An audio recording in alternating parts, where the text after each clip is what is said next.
Good morning, Danny. Morning, boys. How are we? Good, thanks. Good, Danny. I'm still going to talk to you Monday. How about that? Oh, yeah, that's what we want to hear. Danny, of course, QClash 14 against the Suns. How's the week been? And does it change a little bit when you see, I know you're going to win every game, that's obvious, but does it change a little bit when you see, well, hang on, here we go, got a derby coming up and we should beat these blokes? Answer your first question. It has been an interesting week, obviously, coming off last week's game and then getting prepared for Gold Coast, and obviously getting the news Tuesday morning that Rocket unfortunately been terminated from his contract. So we sort of weren't sure what to do with our opposition stuff in terms of what to say to the players, because you just don't know what's going to be put out in front of us now on Saturday. But one thing we've got to do is just concentrate on what we've been working on, what we've been doing, which we've been quite good at for most of the year, and whatever the Gold Coast put up, they put up. But one thing Fags is keen on doing is making sure that we get another win against Gold Coast this year and go 2-0 up for the year in the clash of the Queensland sides, and get a bit of an advantage there, which is really important for us as a young side. Danny, it's always recognised that when a team is playing for a new coach during a season, they tend to lift. Are you expecting that from the Gold Coast? Oh, absolutely. I think Dean Solomon down at the footy club there, the players really like him, and he's a caring sort of person we hear, and I think what tends to happen is that they all tend to galvanise a bit once something like this happens, and he'll be asking for just a good effort from him to come out and have a real head up, a crack and just see where it takes them. So I've got no doubt that they'll come out full of life and energy, and apparently they've trained that way this week. So we've just got to be prepared for that, but at the same time we can't lose focus on what's important to us and what we're working on, what we need to do, and hopefully that'll be enough. Danny, no Josh Shackey this weekend for the Lions. Have things just caught up with him and he's just hit a bit of a flat spot? Yeah, he has. It's been a big year for the young kid. Obviously his second year of footy and all the contract negotiations, and he hasn't had the season that he would have liked. So, his last few weeks have been a little bit disappointing. So, Fags sat him down early in the week and had a long chat with him like he does with the players, and I thought it was in the kid's best interest just to send him back down to Neefle and, go and enjoy his footy for a couple of weeks and work on some areas that he needs to. And, he has been working really hard on the track, but it just hasn't translated into the game. So, Fags and the match committee just thought it was a good opportunity for him to go back down and just enjoy his footy for a couple of weeks. And, Michael Close has been in really good form now in our Neefle side, and he deserved the opportunity to come up. So, that's how that all eventuated. When you send players to the Neefle, and of course Shackey is the latest one, but when you send them to the Neefle, what are you looking for from them there? Is it wholly solely performance? What do you want to see from your players when they head back down to the second tier? Yeah, look, we're not really interested when we send them back down in terms of how many kicks, marks, handballs they get. It's just obviously they get relegated because of some part of their game might be falling down and an area that they need to work on. So it's just more so on the individual and what areas they need to work on from that point of view. And Mitch Hahn and the boys at Neefle level do a great job in making sure that when those guys come back down, that they set them specific goals and KPIs, and the expectation isn't too high on them. And then when we review the game from a Neefle level, we obviously look at the individuals that went back down and how they performed, what their reaction was from I suppose a team performance, where they when they go out with the other players, were they really using their voice, and were they up and about, and were they playing their roles, and were they doing the right things that was required for them to come back up. So it's pretty well individually based about each player that goes back and what we're looking at in terms of what they need to improve on to get back up into AFL level.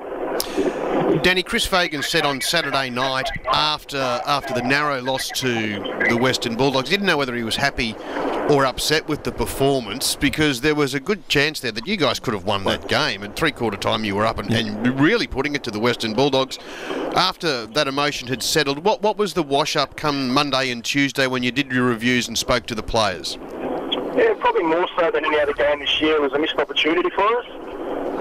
in games this year, as we've spoken about previously, we've been engaged for a long time, but then there's been periods which have just let us down, and it's areas we need to work on. But we really thought on the weekend that it was a missed opportunity for the players. So when we went through our review with the boys on Monday night, it was more so about that. Honourable losses are okay, but there's sometimes when you lose a game of footy that you should have won, and we need to start realising that we have to win these games. That we can't just keep coming back in on Monday and saying, boys, it was a really good effort, but we just fell short because of A, B, or C. So we showed the boys 4 or 5 edits of some things that probably cost us the game on the weekend. So the message was more about that, as we grow and as we build as a footy club, that sometimes we just can't accept the fact that it was an honourable loss and that we should have won that game.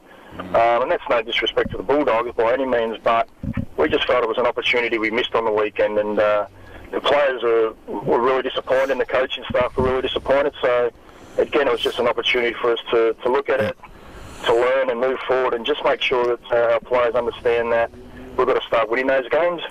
Danny, Bulldogs are in action tonight against the GWS. From what you saw of them last week, and it was great to see the Lions pressure them, but and it was a high-quality game of football. Do you feel they're back to make a premiership tilt?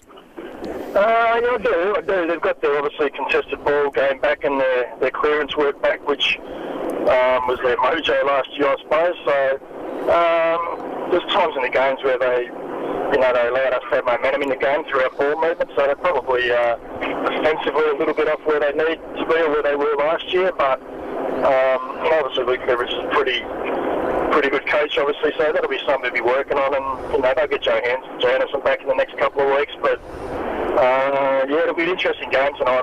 I still personally think GWS will win the premiership, so... Do you? Yeah, I do. I think once they start getting their good players back, and the last week against Melbourne, albeit it was one game, I could just say that defensively they were switched on a lot more, and I think if they can finish off the last couple of games like they played last week, they'll go into September full of confidence, and I think they'll be pretty hard to beat. Back to your game Saturday afternoon, there's no Lynch and there's no Ablett for the Gold Coast Suns, so you've obviously got to approach that game a little bit differently now without the superstars?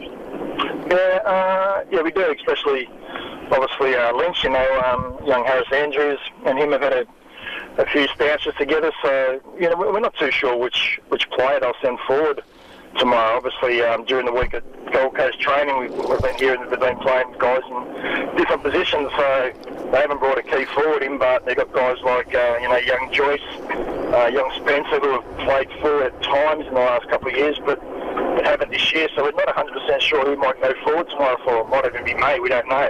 So there's a bit of the unknown in terms of their forward line that we've got to work through, but and obviously Ablett was someone that we spoke about earlier in the week at match committee about what we do with him, so that's been taken out of our hands, but then you got the Aaron Hall one who went off with a hamstring last week, and they say he's playing, so there's still a little bit of the unknown, but again, we just need to go out there and hunt the footy ourselves and just do what we do well and be prepared as the coaching group in the box that whatever they throw up that we're able to help our playing group out in the field and put the fires out in need.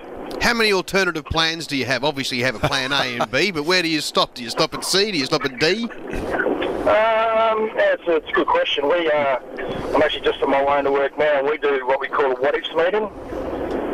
So we've obviously got our plans for tomorrow, but we'll go through each line some what-ifs, and we generally have about 2 or 3, what if Gold Coast do this, what do we do? And that's more so for the coaches and the players, just so that, as I said earlier, we're just prepared for whatever the opposition might throw up. So we've generally got 2, 3, 4 different scenarios per line, per player, per circumstance, and we're just working our way through trying to solve that as best we can for our playing group on the field, yeah. So I suppose you don't want to cloud the players' minds too much with what could happen, so it's effectively, if you're prepared for it in the coach's box, you can react and you can send the message out and get things sorted straight away. Exactly right. I mean, the players get fed enough information, mate, so we just give them the bare minimum, and then on match day, as I said, we have a fair few things going through our minds in the box that if we need to use them, we do. If we don't, we don't. So too much is too much for the players sometimes, so we try and keep it as simple as we can, but monitor it through the coaching box as much as we can. Good on you. Thanks, Danny. Thanks for being with us. Look forward to talking with you Monday. Yeah. Thanks, boys. Have a good weekend.